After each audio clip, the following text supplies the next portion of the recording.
नमस्कार, आप देख रहे हैं द एंगल। मैं हूं आपके साथ दीपाली माथुर। धौलपुर और अलवर के बाद अब वल्लभनगर और धरियावद में भी राजनीतिक दलों की साख दांव पर है। पंचायती राज चुनावों में बहुमत हासिल करने के बाद कांग्रेसी कार्यकर्ताओं में जोश और जीत का भरोसा दोगुना हो गया है। पंचायती राज चुनावों को सरकार के कामकाज पर गांव की जनता की मुहर के रूप में देखा गया है। वहीं बात यदि उपचुनाव की करें तो कांग्रेस चाहे सत्ता में रहे या सत्ता से बाहर, लेकिन पिछले 8 सालों में उपचुनाव के नतीजे कांग्रेस के पक्ष में ही रहे हैं। बीते 8 सालों में कुल 12 सीटों पर विधानसभा उपचुनाव करवाए गए। इनमें से 8 में जहां कांग्रेस ने बाजी मारी, वहीं बीजेपी के हाथ सिर्फ 3 सफलता ही आई।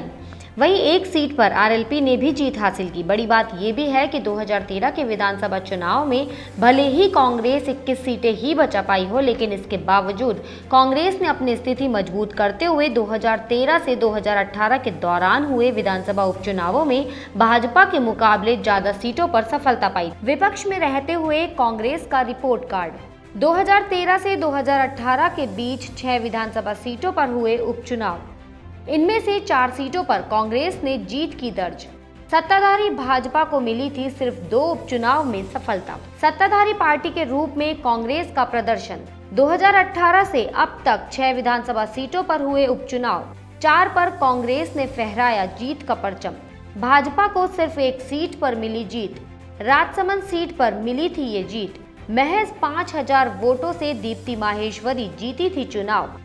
वहीं एक सीट पर आरएलपी ने भी दर्ज की थी जीत। हालांकि सरकार ने जनता के कल्याण और प्रदेश के विकास के लिए अपने अब तक के कार्यकाल के दौरान किए गए कामों के आधार पर ही कांग्रेसी प्रत्याशियों के समर्थन की अपील की है।